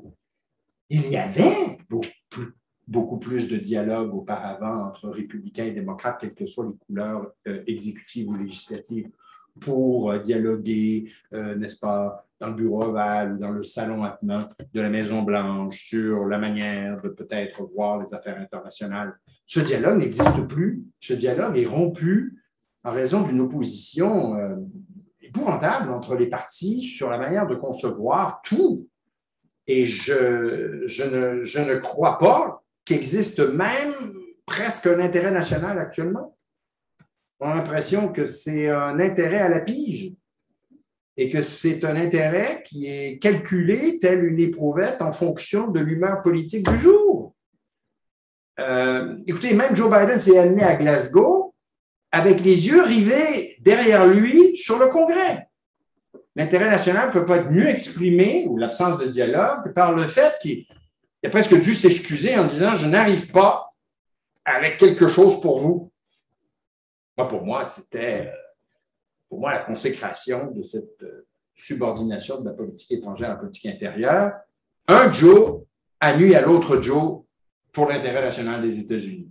Alors, imaginez le dialogue. Si le dialogue entre les deux Joe n'est pas possible pour dire au moins sur le climat, entendons-nous, parce que l'avenir du monde est un peu aussi comme l'avenir de la Virginie occidentale. Si on ne fait pas quelque chose, ce sera pire encore pour la Virginie occidentale dans 1 ou 2 décennies, comme pour le monde. Il me semble que pour ça, bien qu'on ne soit pas d'accord sur les projets de loi, les déficits, etc., on peut s'entendre sur une position face au climat. Même ça n'a pas été possible.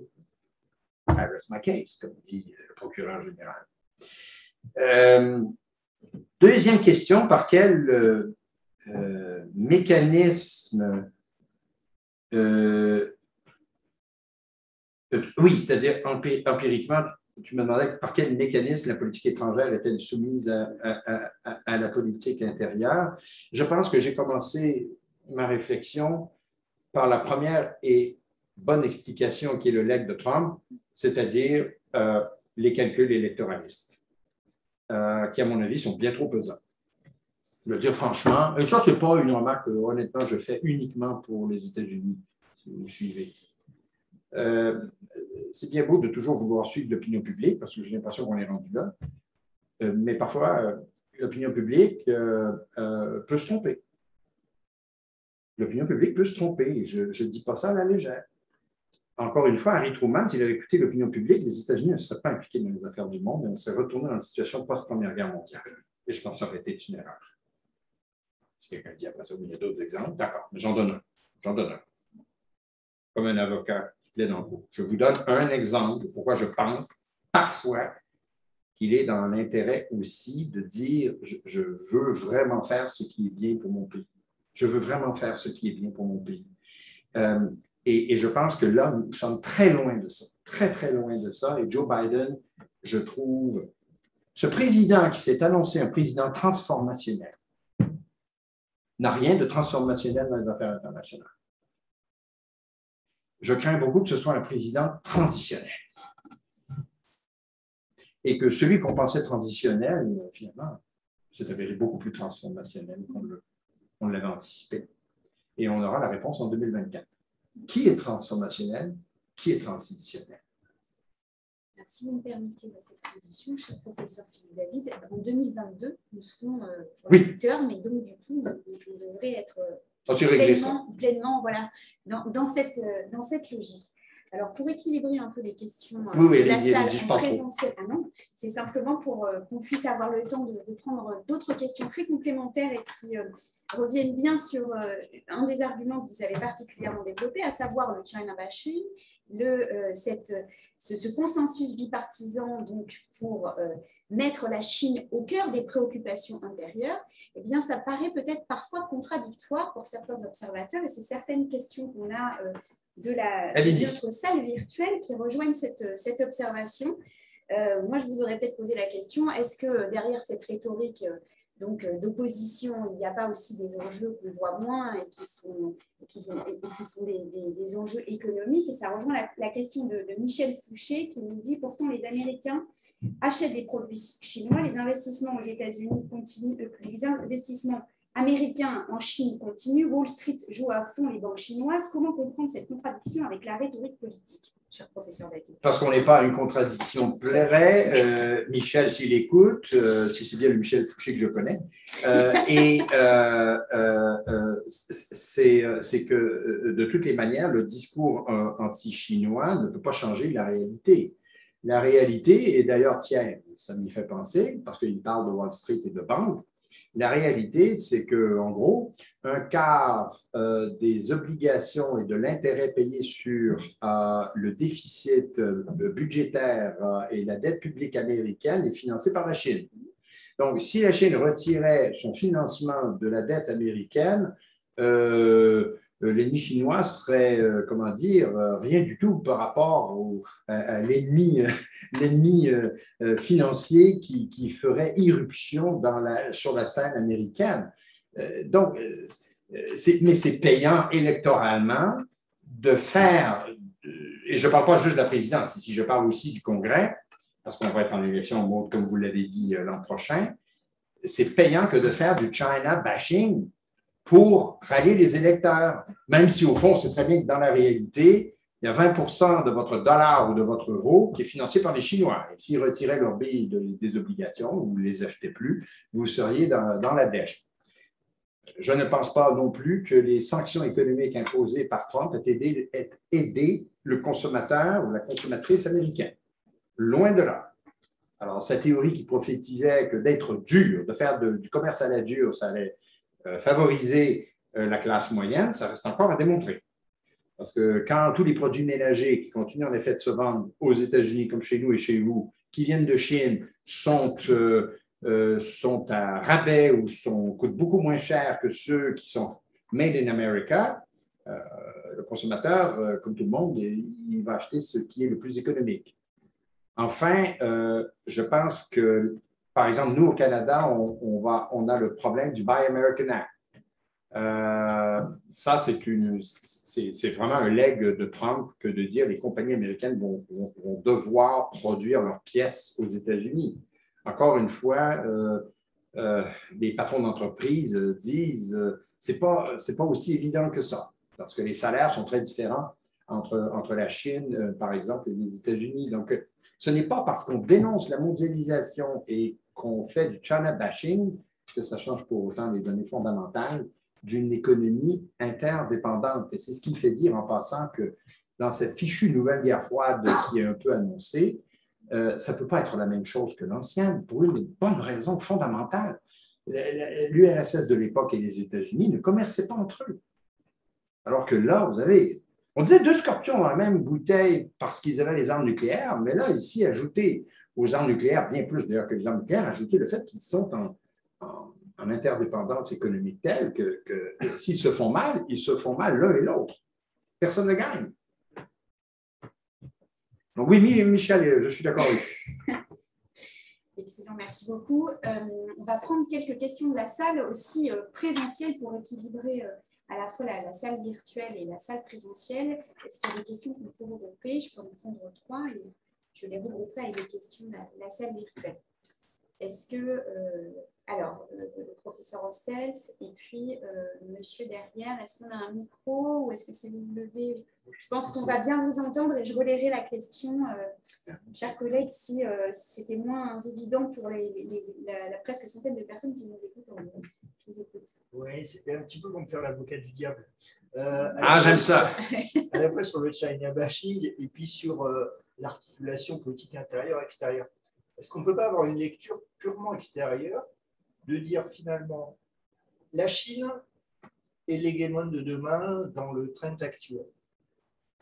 La question, est-ce que ce n'est pas plutôt qu'un piège de Thucydide d'avoir demain un unique? C'est-à-dire de dire c'est maintenant que ça se passe et c'est maintenant qu'il faut rentrer dans une stratégie de tension. Et cette lecture-là, si on rentre dans une lecture moins américano-centrée, mais dans une lecture interactionniste avec ce que fait Xi Jinping, mais ce que fait potentiellement aussi Poutine, c'est-à-dire que l'unilatéralisme, évidemment, il y a Trump. Enfin, il s'est engouffré dans une brèche qui était déjà ouverte. Et ça ramène à la question où du coup, je n'ai pas trop compris votre position, mais bon, elle est naturellement prudente, sur que ferait Biden sur Taïwan. Taïwan, ça peut être... j'ai dit, je ne le sais pas. Non, mais moi non plus. Mais ça peut être un piège de Thucydide, mais ça peut vraiment être l'unique des Américains. Tout à fait d'accord avec vous. Merci pour cette excellente question. Je vais y répondre tout de suite, si vous me permettez, parce qu'avec l'âge, la mémoire est une faculté qui s'oublie. En passant, ma thèse sur la politique intérieure et la politique étrangère va faire l'objet d'un livre collectif pour dire ce que j'observe aux États-Unis, est-ce qu'on peut l'observer aussi ailleurs? Et je vous dirais, Xi Jinping, je ne suis absolument pas sinologue et je parle sous l'autorité de sinologues qui écouteraient, soit en ligne ou ici, et ils peuvent me corriger rapidement et acheminer leurs questions et leurs remarques à Maud Kessar. Je crois aussi que Xi Jinping a la politique étrangère, a la politique intérieure, pardon, très, très au centre de ses préoccupations de la politique étrangère. Du peu que j'en lis, une forme d'affirmation du nationalisme chinois pour préserver son pouvoir à vie et être réélu, on s'entend, l'an prochain, eh bien, le signe que, par exemple, une crise comme celle de Taïwan peut théoriquement tout à fait être conçue comme favorisant son idée d'attiser le nationalisme en question et rallier les Chinois derrière lui pour faire un peu à Taïwan ce qui a été fait avec Hong Kong et faire oublier d'autres choses désagréables comme le sort des Ouïghours et ainsi de suite. Je ne sais pas, je théorise, je spécule, mais je suis d'accord avec vous que, sans parler d'invasion, hein, on n'a pas besoin d'envahir Taïwan. Je pense que les Chinois sont... Sun Tzu est bien plus habile que ça. Les moyens indirects par la cyberguerre et les opérations du dark web seraient bien plus payantes pour la Chine que de lancer des missiles ou Dieu sait quoi, les avions de chasse à volonté qu'ils déploient au large de Taïwan. Et en fait, l'un n'exclut pas l'autre. Ça peut commencer par des formes indirectes de guerre pour influencer Taïwan et faire en sorte qu'ils ne parlent déjà plus d'acquérir leur indépendance et que Taïwan se subordonne dans les faits, qu'on finlandise, qu'ils arrivent à finlandiser la position de Taïwan. C'est pas mal, ça, comme objectif pour la Chine. Puis après, bon, là, je ne sais pas. Ah oui, ça peut être un moment unique et je posais la question, est-ce que Joe Biden ou le successeur serait assez fort? Bon, apparemment, il y a un général chinois qui a dit que le meilleur, ou c'est américain, qui a dit qu'en 2025, c'était la date optimale là, pour envisager faire quelque chose à propos de Taïwan. Alors, moi, ça me fait sourire, c'est comme si on peut prédire ces choses-là comme ça. Je ne sais pas quelle serait la réaction des États-Unis, vraiment pas. C'est juste une remarque. Je pense que dans les grandes stratégies, on exagère largement, surtout en France. Ouh, là, je vais me faire des amis. L'aspect de la rationalité, tout Descartes vous êtes, dans la conduite de la stratégie. Je n'ai jamais cru, depuis que j'ai rencontré l'amiral Lacoste et que j'ai travaillé pour lui ici, pas loin à la FEDN, et que j'ai fait mes classes en France, j'ai toujours eu le grand débat, le général Gallois, le général Poirier, avec Lacoste, avec sur la pesanteur de la rationalité dans la prise de décision sur les affaires étrangères, les affaires stratégiques. Je suis l'un de ceux qui estiment ou qui pensent qu'on en fait trop, qu'on insiste trop, qu'on cherche trop la dimension rationnelle de cette prise de décision. C'est une chose pour vous et moi, à froid, comme professeur, de dire « bon, je crois que, je pense que, je fais ». Ce n'est pas comme ça dans la vraie vie que ça se passe.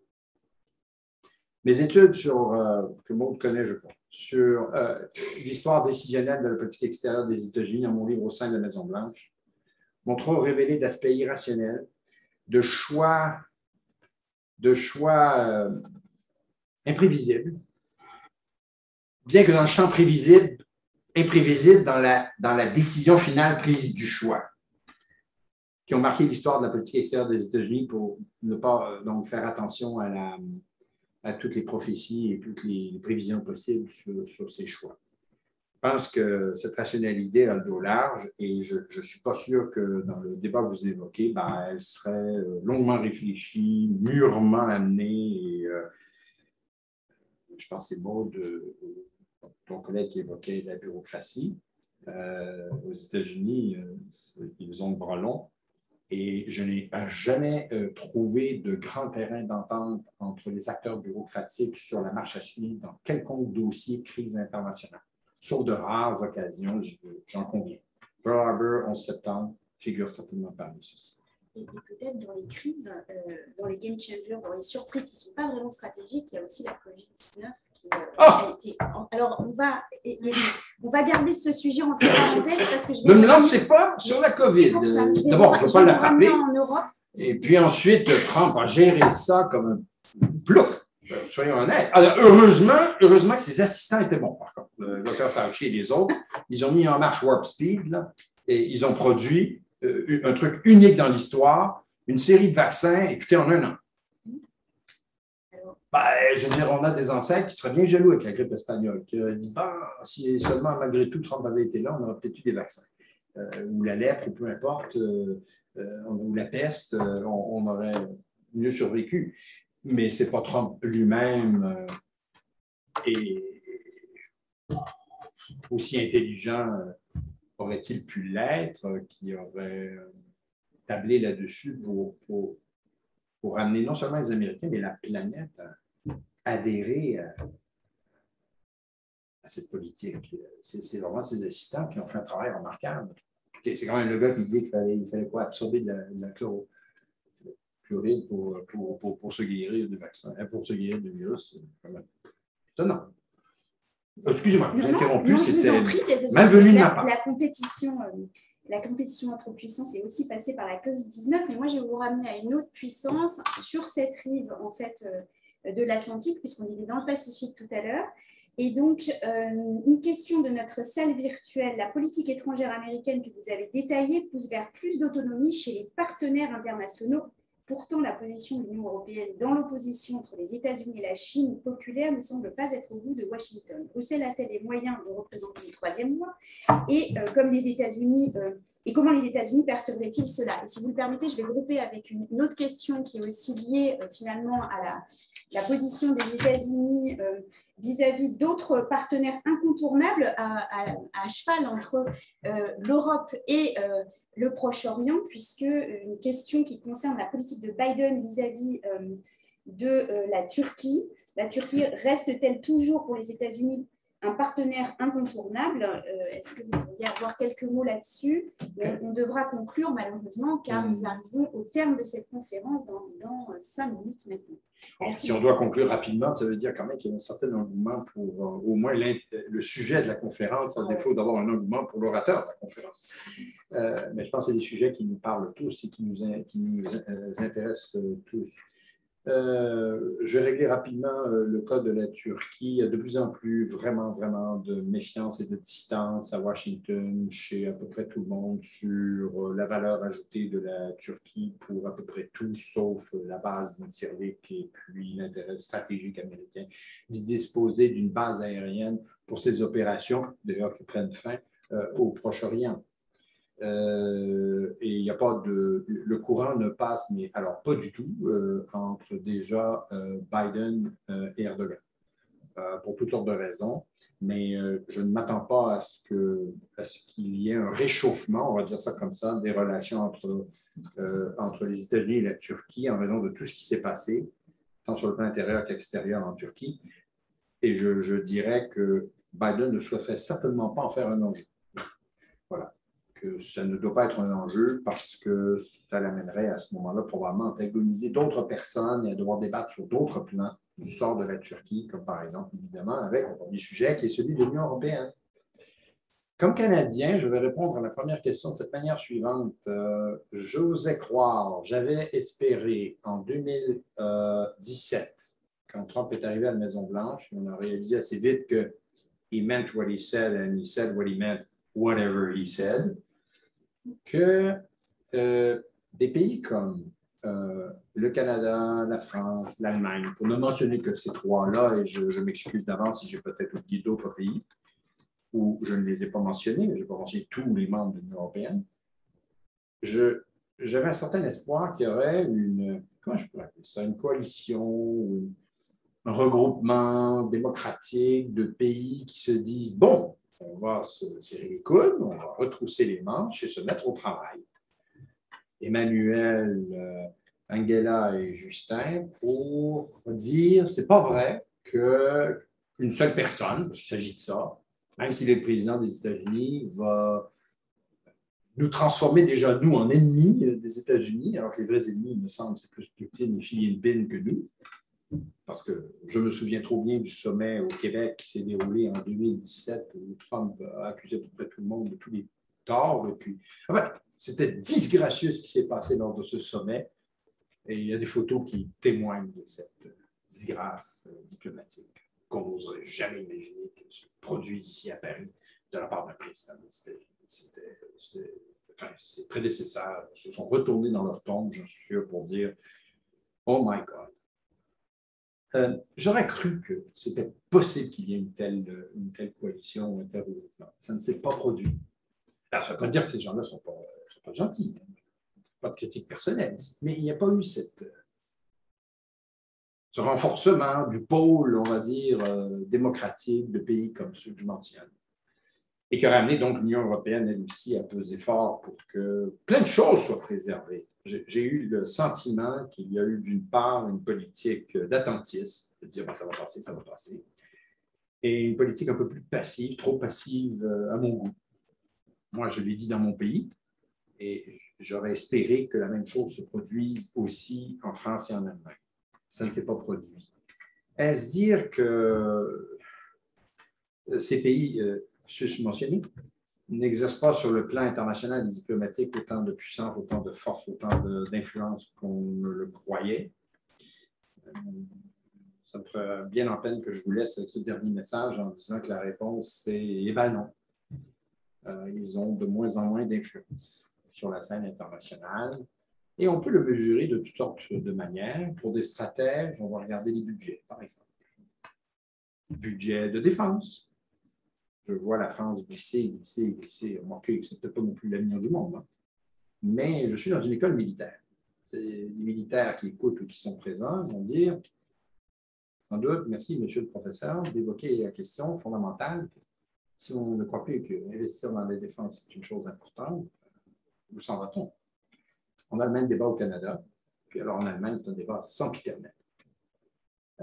J'ai l'impression que l'Union européenne fait moins le poids qu'elle a jadis exercé pour faire ou exercer, pour jouer ce rôle de passerelle. Et c'est vrai que dans le dossier, par exemple, de la Chine, l'Union européenne est beaucoup plus circonspecte et frileuse sur l'idée de dire on s'en va en guerre, contrairement aux Américains.